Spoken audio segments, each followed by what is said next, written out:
Startup Podcast PH is co-produced by Sprout Solutions, Aperon, Tuala, Simf, and AimHigh. Check out our partners in the description. Welcome sa Startup Podcast PH, where we interview Filipino startups and know about their stories, technologies, and visions for nation building. We have the Goodwill. Together we can. And its founding chairman, Will Año-Nuevo. Hello, Will. Kamusta?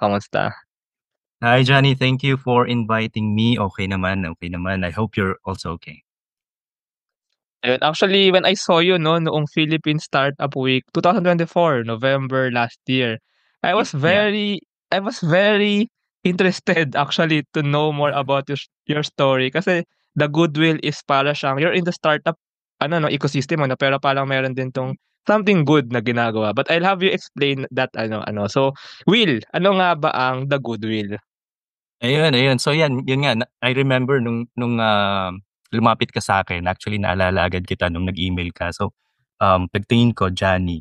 Okay, and then I search yun Facebook. Sikat ka sa Facebook tsaka sa YouTube eh. So, ito, okay, I remember it. I remember him. So, yeah, The Goodwill. Ano nga ba yung The Goodwill? Ang The Goodwill is actually, we're a non-profit organization. I started The Goodwill in 2015 pa. Pero naging official siya at na-register namin siya 2 years ago. Tama? February, actually. It's exactly 2 years today.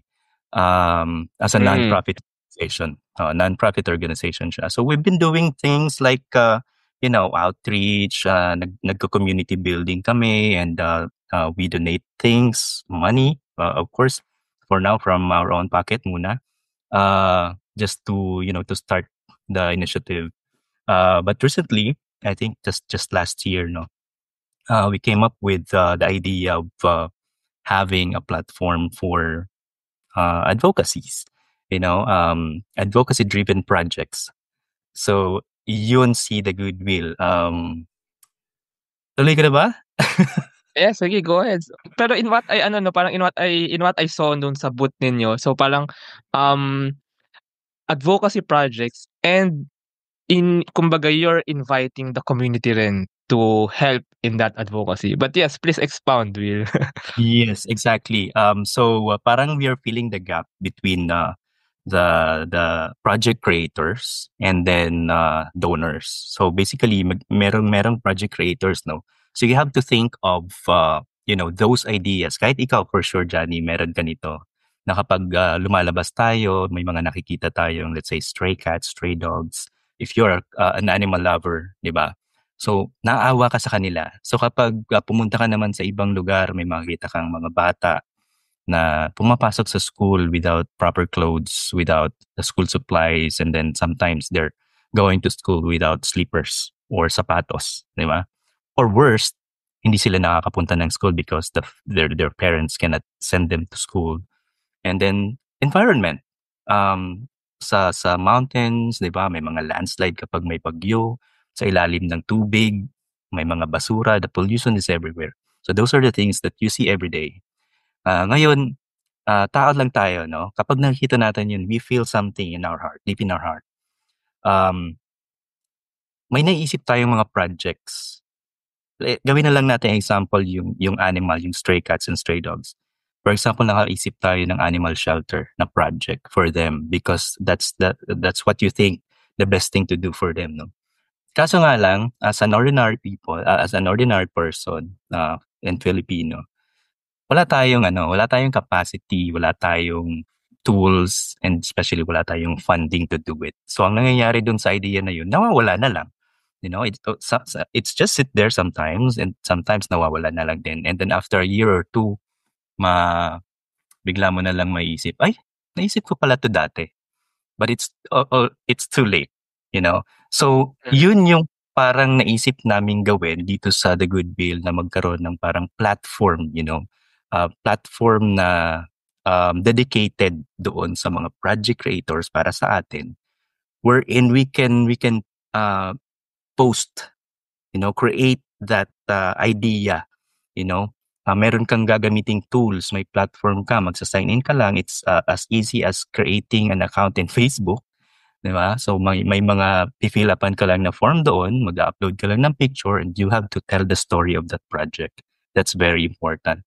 And then once na andun na yon, yung platform natin, si The Goodwill, na yung magpa-process ng lahat. No, iko-connect ka noon doon sa donors. So yung donors naman, um, they have a different parang interactive and engaging way to donate. No, hindi lang siya yung parang Facebook. They have a mobile app na kailangang i-download. That's actually new. That's I think dinagdag lang namin siya 4-5 months ago yung idea ng mobile app because we want the donation to be more fun. Yung hindi lang parang magdo-donate ka ng an amount from your GCash and then that's it. We want it fun. Parang ang ginawa namin is nag-gamify kami ng mobile app Mm. Mm. uh, sa pag-donate. At the same time, Mm. monitor mo yung dinodonatan mong project, no? So I actually have I think na-demo ko to sa'yo nung sa Philippine Startup Mm. Weeks, no? You've seen the mobile app, there's you can see the project, you can click on it, you can donate, you can put your amount, and at the same time, you can donate to the Goodwill organization as well. And then, yung fun part is you can um, collect badges. So yung badges na yon, yun yung parang every time nagdo-donate ka or let's say nag-donate ka sa animal shelter, so you'll receive a badge na parang animal lover badge. Ganon. And then yung in addition to that, since recently nag-join na rin ako sa Web3 and blockchain community, so yung badges na yon is actually going to be an NFT badge. NFT. So, I know you have an idea. So, yun, actually, basically, ganun yung gagawin ni The Goodwill. We are still in the early design and development process pa naman. So, it's not yet live. Note lang dun sa mga makakapanood nito. It's not yet available. But we are doing it. We are doing it. Yeah. Yeah, but actually I think this is a noble thing to do kasi in what I see parang with the platform with the mobile app nga parang na-enable yung mga may gustong gawing advocacy, mga may gustong project Mm, and mm, namo-motivate yung mga may pera naman, yung mga gusto tumulong, na exactly. tumulong talaga na matupad yung project na yun But on a personal level Will parang I just want to ask the why lang bakit mo sinimulan ito? Bakit mo ito ginawa? That's actually a very good question because I have a very long story about it. So in 2015, no, I just have to tell this story kasi dito siya nagsimula. 2015, I was in an Australian-owned company but based here in the Philippines. And then my friend ako na may kakilalang kapitbahay yata nila yon. Yung anak nila na 5 years old, naglalaro lang and then na-aksidente. So nabalian ng kamay. So yung parents nila, since wala naman sila masyadong pera, so they have to bring the child to a clinic instead of a hospital. Wherein na tiyempuhan nila, uh, unfortunately, yung doctor na nag-assist sa kanila is walang license. So ginawa is inject ng 2 dosage ng anesthesia. So nakoma yung bata, by the way, this is a sad story, no.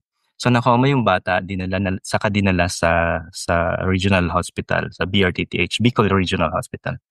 So dun ko nakilala yung parents and then awang-awa ako dun sa bata and then sa parents din. So what I did is I created a campaign together with my colleagues in the office. Nagawa kami ng campaign and then humingi kami ng tulong with just using Facebook. Humingi kami ng tulong sa dito lang, Legazpi and Daraga, Albay Province. And then may response. Maganda yung response ng mga tao.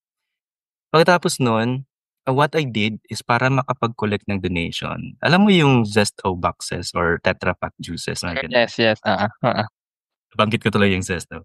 Um, Oh, it's okay. so binalot ko yun ng paper na nag-print ako ng saving. So the name of the boy is James.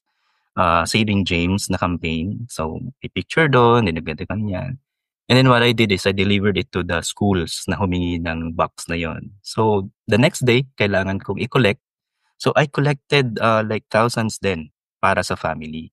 Yung iba nagbibigay ng diaper, nagbibigay ng milk and tissue, mga ganyan-ganyan. So dinala ko sa sa hospital, and then tuwang-tuwa naman yung parents, and then of course nakatulong yun ng malaki. And then yun. There was a time din na nakikita ko yung father nung bata is nagpa-pump na lang ng ng breathing ng bata. So imagine 24/7 nagpa-pump yung parents niya just for the kid to breathe. No?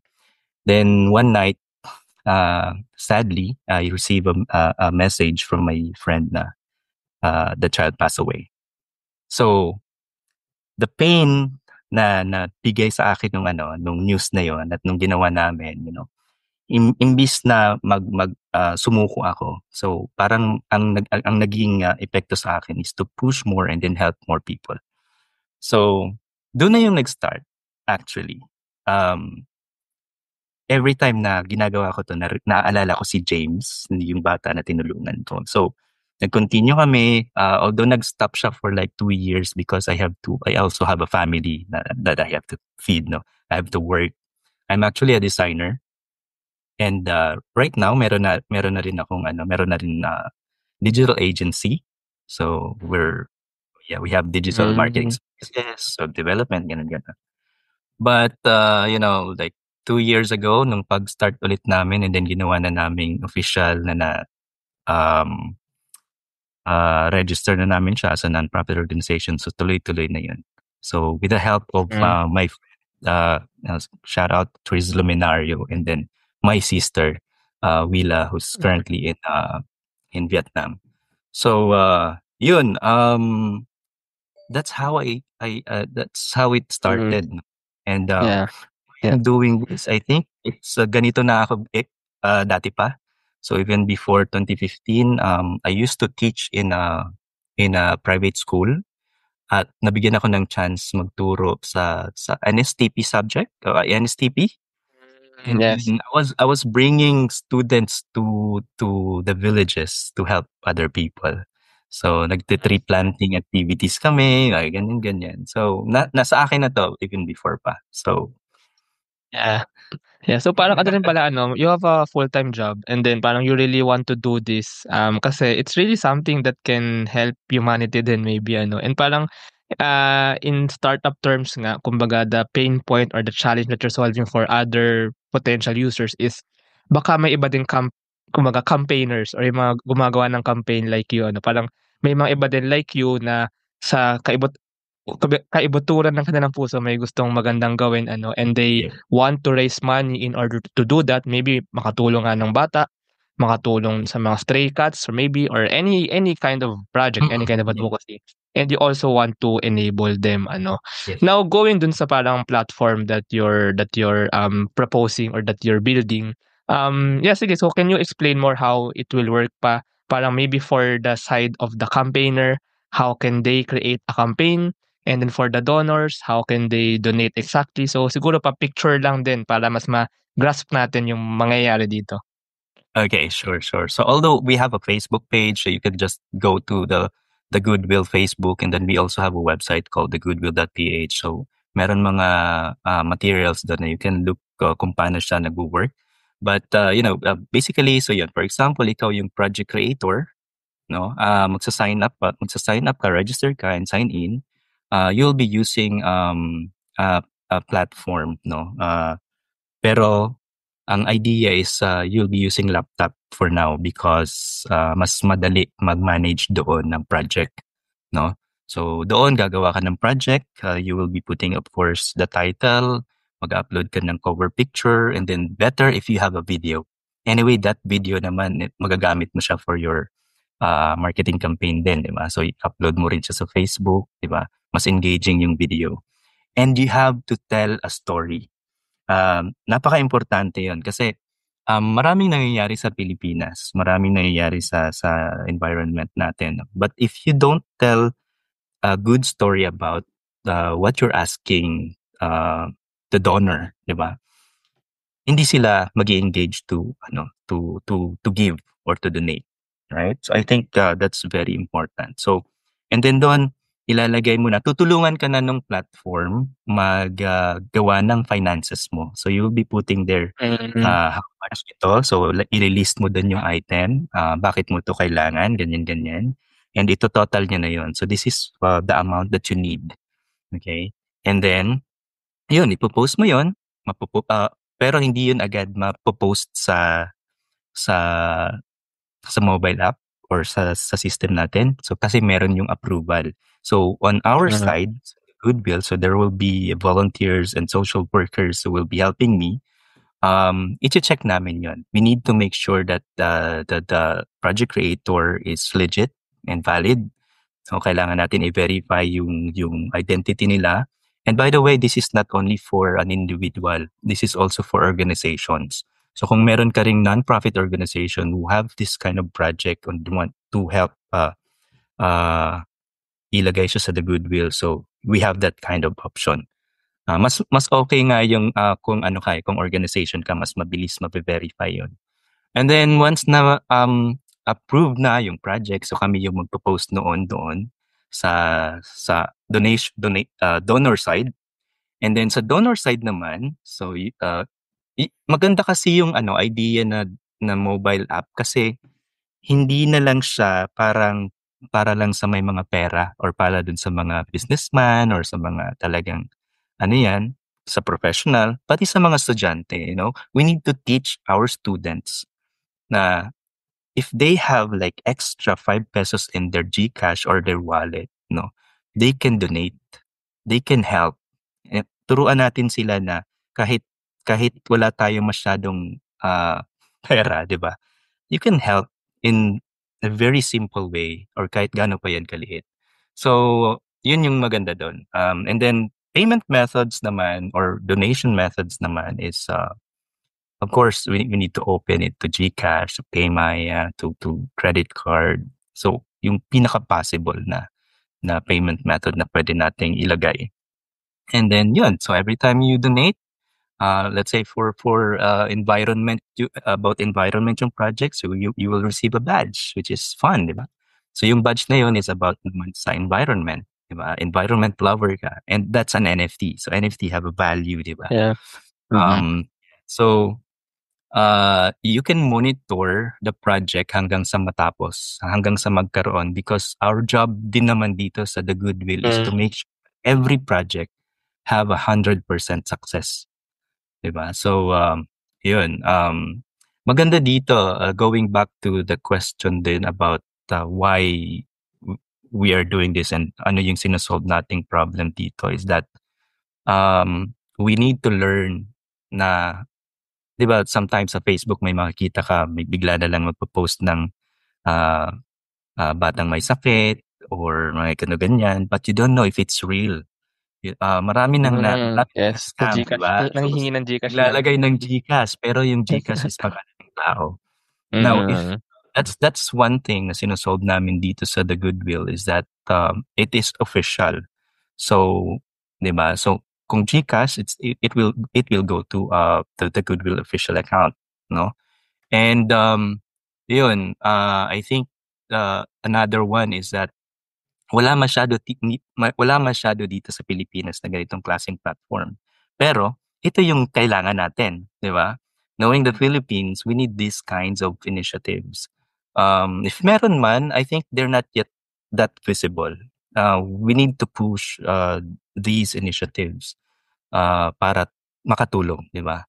My goal is talagang mailagay or ma-live si The Goodwill para talagang mag-start na siya, you know. So yun actually, Mm. Yeah. I I just have to ask this question, Will, like may mga ibang platforms like sila Kickstarter ba yun? Parang mga gano'n that na parang yes. nagki-kickstart din ng project. So how do Mm. you kumbaga distinguish yourself from or the goodwill from those?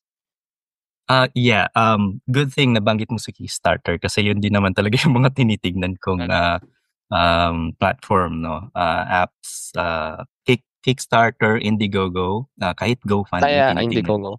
Yeah. I think ma-identify mo si The Goodwill as a platform that is for advocacy-driven projects. So So si may niche Kickstarter, na advocacy. yes. Mm. Si Kickstarter kasi is any project siya. So for example, keyboard na bago or and Sa bagay, true.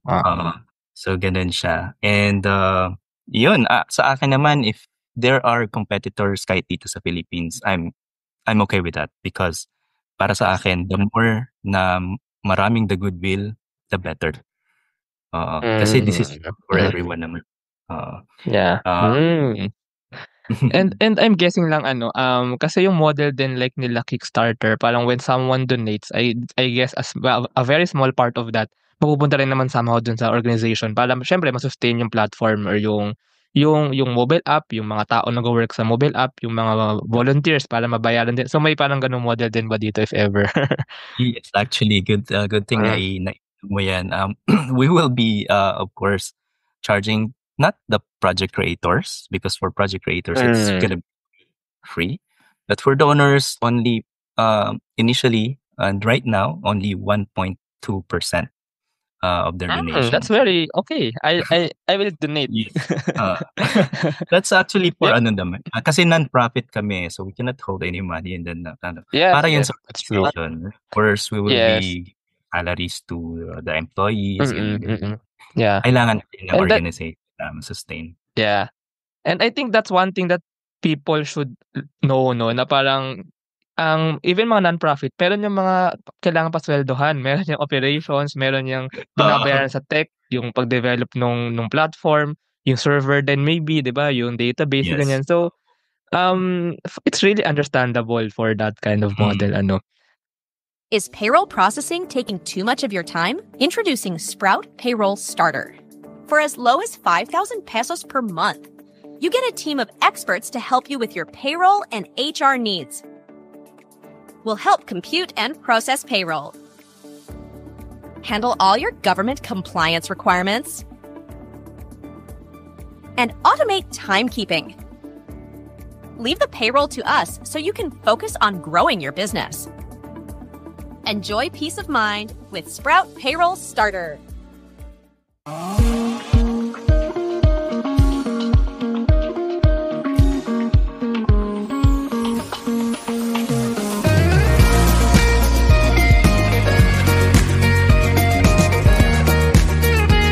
Trust the digital future with Twala. Secure and tamper-proof digital signature. Electronic notarization service. And custom AI agents for intelligent document workflows. Visit twala.io to learn more. In today's digital world, your organization needs more than just technology. It needs a strategic partner. At Symph, we build web and mobile apps that drive innovation for startups, enterprises, and organizations worldwide. Visit symph.co today. Ayun, and going naman pa, Will, going deeper dun sa story, ang gusto kong tanungin now is yung paano kasi it's not easy to do something aside from your normal job, 'di ba? Parang this is more of an advocacy din kasi, 'di ba? So, given na you have a family din, no, na kailangan mong sustentuhan, bakit ba naisipang gawin ito kumbaga? I mean, it started as an idea, it started as a campaign, pero why did you want to jump further pa and start up kumbaga this idea or this startup, this non-profit startup? Yep. So actually sa side naman sa family, my wife is very supportive naman sa akin. And kahit yung parents ko naman very supportive naman sa ginagawa ko ever since. So yung 2015 I was still working that time hanggang 2019. And then 2019 I left the employment, no? So nag-start na ako ng sariling agency 2019. And then so I think nagkaroon kasi ako ng time to of course hindi ka na nagre-report ng 8 to 5 every day, 'di ba? So you're mostly nasa management na lang. So nagkaroon ako ng time to to continue the goodwill. And I think that was enough para makarating ako kung anong meron ngayon sa the goodwill. And to continue this, I'm very positive this 2025, the mobile app, probably if makakapag-launch tayo ng soft launch. And then, actually that's one of the struggles and the challenges sa side namin, no? Kasi knowing mobile app, diba? So, medyo expensive siya. And we don't have that kind of fund to, So, ang ginagawa namin is paunti-unti lang muna, and then we have volunteers, so pwede silang help mag-develop ng, that's why actually andun ako sa Philippine Startup Week. Thank you. Shout out to Bicol University, the BICORS program, for the opportunity. They sent us there sa Philippine Startup Week, para, to join the exhibit. So, ako yung nabigyan ng chance na maglagay ng booth doon. So, we're yung wala story nun. So, yun actually. What else? Yun pala bang yung pala bang app, no? I'm curious lang, kasi sorry if I will compare this to another app, pero parang uso kasi yung Tinder, that is swipe, ganun. So parang may ganun din mga aspect na parang may na-match yung mga donor by swiping sa mga projects. Yes, basically it's a matchmaking din, no? Ima-match ka doon sa project and then yung donor, no? Especially kapag we really need to put an algorithm inside in the app that since nasa AI era na rin naman tayo, di ba? We need to put that kind of algorithm na kapag kung ano yung interest mo, for example, more on animal issues, mga ganyan, or environment. So, yun yung mauunang lalabas doon sa app mo. If you are more on gender equality or children or education, so yun din yung mga lalabas doon. So, may matchmaking talaga siya. And of course, we will be putting AI, like a chat, Marami akong na-meet doon sa Startup Week actually. It's very helpful na more on chat, AI, chatbot. I think I know. So speaking of that, yung platform that you're building. So, sino nga ba ang team behind the Goodwill? I mean, do you have teammates? Baka meron na ba kayong developers? So, yeah, can you shout out then? Give shout out then to them. Yeah, of course. Thank you. So I am the founding chairman. So I was the one started the Goodwill, and then so yung pag-start namin officially. So we have Chris Luminario, hello, and then my sister, Bia, she's in Vietnam, and recently Ismael Jerusalem, and then our accountant Lynn Padernilla joined us. Currently, nasa design, and we have one developer. Pero wala pa kami dun sa very very early stage pa lang yung development. But the design, since I'm a designer, I'm a visual designer, so mostly mock-ups and prototypes lang sa Figma muna, ganun. Yeah. So yun pa lang. And you plan to soft launch this around when ulit? Sorry. Probably November or December. Medyo mahaba yung journey, no? But during that time may mga activities naman kaming ginagawa. Pero kung halimbawa merong grants and so you're looking for like maybe fundraising din, parang grants to we are looking for angels. And people with same heart as us. And by the way, I'm actually surprised that you already registered as a non-profit kasi yung mga ibang startups, they first do the app, they first do the operations, they try it, and then tsaka lang sila mag-register. Pero kayo, well, may team naman na rin kasi pero nag-register na kayo. What was the thought behind registering na nga? Yeah, actually yun din. Nung nag-register kami, the idea of the platform or the application is not yet there. So originally, ang idea for the Goodwill is we will be featuring those projects using social media and using website, Ah. featuring real life heroes, mga ganyan, telling their stories and connect to other Ah. donors, mga ganyan. So, ganun lang siya ka-basic muna. But we have lots of activities na naiisip namin. Like for example, yung mga feature naming tao, gagawa namin ng feature video, and then for the whole year, 12, one every month, and then for the whole year, we have 12 featured project or person. And then, gusto namin magkaroon ng parang annual The Goodwill Awards. Parang ganun. So,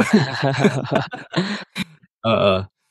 Yeah. Well, we are also looking kasi na mag-support din sa amin yung government, the LGUs and NGOs. So yun. At saka gets ko na ano, parang ano rin, eh, kasi may advocacy na kayo, eh, may vision na nga kayo, eh. Meron na kayo talagang gustong gawin na basically ang gusto niyong gawin is i-empower yung mga advocates, yung mga Yeah. campaigners, yung mga merong goodwill projects ano. And then nagkataon we're in the tech world, we're in the mobile app world, we're in the AI world na may mga recommendations, matching. So parang you're utilizing the current technology para mas mapuntahan pa yung talagang gusto niyong gawin na advocacy, Yeah. kumbaga. Tama ba yun? That's right, actually, Johnny. So, kasi before, we used to go out, kami mismo, directly helping people for like outreach program or community building, mga So ganyan. even before, But marami na kayong mga outreach program? meron na kami mga ganun, yes. Pero sa tingin ko, although it's good, but for me, it's like not enough ba? Kasi we have this, meron tayong, kaya naman natin, we have the resources eh. We are in the IT and digital marketing industry. So sabi ko, what if gamitin natin to? So doon nag-start yung idea na magkaroon ng platform. Kasi para ang tinutulungan natin dito is yung mga tao na mismo na tutulong din sa iba. So in that way, mas marami kaming matutulungan. That's interesting ano. How about the ano naman ano, so maybe nga ngayon meron na rin kayong parang reach ng mga advocates tsaka ng mga potential donors. Pero like yung sa platform dun sa app, how do you plan to reach more project creators? How do you plan also to reach more donors? Yes, we are actually in digital marketing, no? So meron kaming agency. I think it is already enough na sabihin ko na kaya naming gumawa ng campaign, kaya nating kailangan din natin subscribe doon sa mga kailangan bayaran sa internet. No? For example, Google Ads, Facebook Ads. We have developing websites as well and campaigns. And of course, we will be connecting sa government then, NGOs and LGUs. And I would say na, is there any, may parang ang question dyan, is there any reason for them to say no to this kind of initiative? Diba? Parang gano'n. I will try my best. If there's a possibility na ma-decline pa rin tayo, but I will try my best. I mean, itong ginagawa naman natin is for them din eh. For example, for DENR, diba? If you are DENR, dapat happy ka na merong platform na may mga projects na support ka na lang. Diba? And for LGUs, I think this is a really good initiative because if you are proposing a project sa, diba, sa government, medyo, sorry to say, but slow, no? So, yun, I think isa yun sa mga tina-target natin. Just recently, actually, my friend here, another shout out, Aki, magkakaroon sila ng parang hiking for women. So mga girls na mag-hike. So it's called Manay. In Bicol kasi it's like sisters. So yun yung parang kinukonsider ko ngayon na first project na nasa-support ni The Goodwill. So yun. Yeah. So I think Tsaka when ang it ganda comes nga to 'no, na data, I parang think madali na lang yun. yeah, parang ma-aggregate niyo nga lahat ng mga projects kumbaga. Parang ma-aggregate niyo na lahat ng mga nonprofits, ng mga NGOs, ng mga charities, ng mga donation drives ano, parang Yes. gano'n yung mangyayari in the long run. And speaking of that ano, so That's a really ano good nga ba yung term, parang an aggregator of Introducing Aim High. Smarter construction management starts here.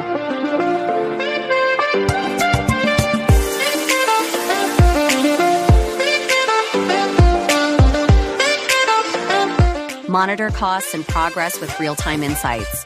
Plan ahead and adapt with streamlined scheduling tools. Make data-driven decisions to avoid costly delays. Increase efficiency and profit with Aim High. yeah.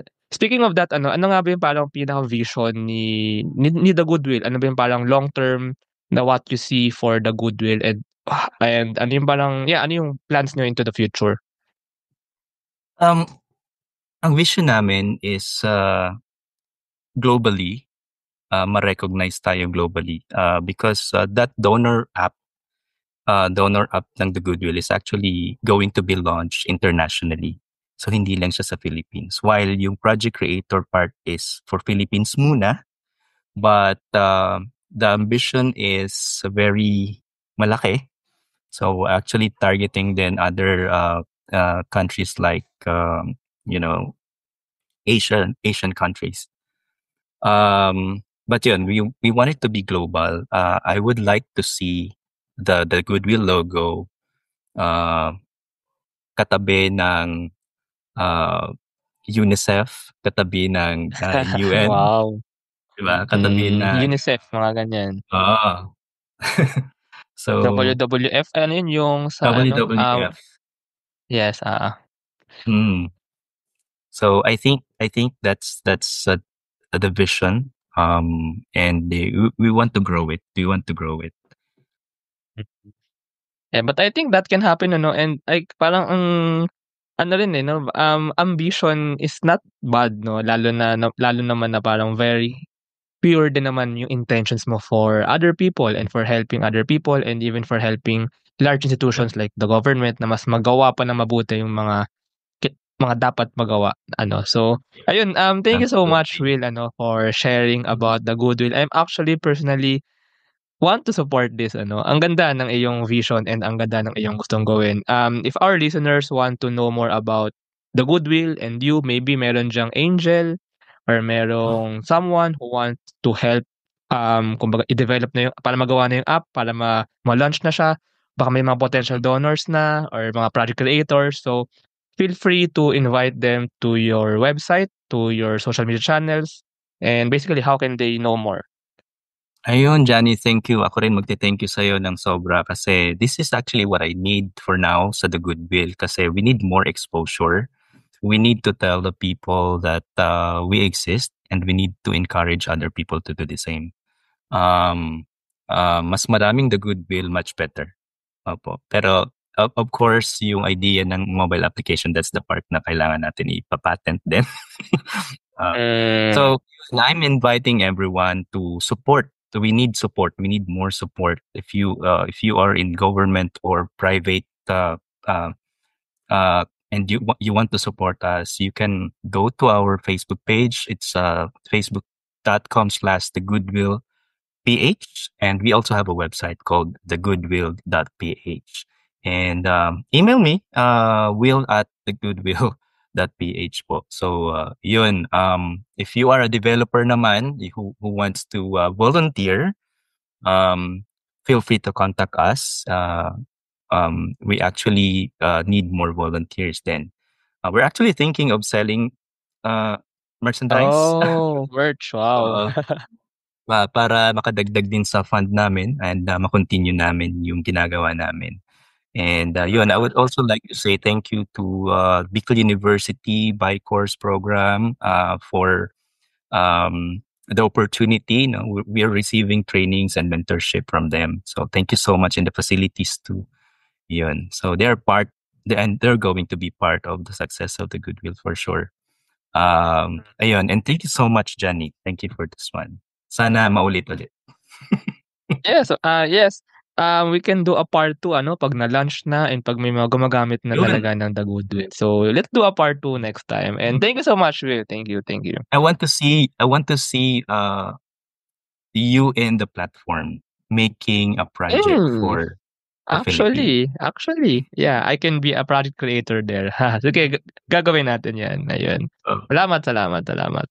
Thank you very much to our 53 patrons. This episode is super powered by AskLex PH Academy, our official e-learning partner. Get certifications on Lean Six Sigma, project management, data science, and more. Hyperstocks, digital banking enabler for rural and thrift banks. One CFO services, bookkeeping and tax and payroll processing for startups and small businesses. Unawa, driving digital transformation with secure, legally enforceable electronic signatures and robust AML compliance. Schooltech, all-in-one AI-integrated school and learning management system. Better Support, a Manila-based BPO company. They are offering a referral program for anyone who can bring in new clients. Let us know if you know any Western-based business that might have a need. Britanna, cloud-based enterprise-grade ERP solution that fits the small and medium business budget. Wonderbrand, data science-driven brand strategy and design company for emerging markets. Fail Coach Miha Matlievsky, business training, coaching, and consulting for startups and SMEs who are scaling or finding product-market fit. Drive Manila, Philippines' largest peer-to-peer car rental community. East Point Business Outsourcing Services, one-stop shop for streamlined business solutions for MSMEs such as business registration, bookkeeping, and more. Doon, Philippines' first fully insured peer-to-peer car sharing marketplace. Hire Business Solutions, provider of the most configurable cloud-based payroll system in the Philippines. Divicode Technologies Incorporated, ID solutions specializing in software development, blockchain smart contracts, digital wallets, and cybersecurity. Mata Technologies, Philippines' premier provider of virtual tours and maps for LGU's real estate, tourism, and private businesses. Smile, consent-driven digital employment verification service to make smarter decisions faster. Mamiki Super Pet App, Philippines' first ever one-stop mobile app for pet products and services. Ignite Careers, career matching platform for Filipino talents and hiring companies in the outsourcing industry. Looking for buy and sell online with Sigurado sellers. NutriCoach, personalized nutrition and weight loss programs for you. This episode is powered by Wasteless PH, Tech Tribe, Yay, Uplift Code Camp, Board Prep, Dohe Philippines, Edfolio, Hive Rooms, Kazam, Codesham, Jure.ph, Big Giant Games, Agile Data Solutions, Hustle PH, Pahatid PH, Founders Launchpad, Pareto Consulting, Contact RFID Business Cards, Sirius MD. Support the podcast through the links in the description.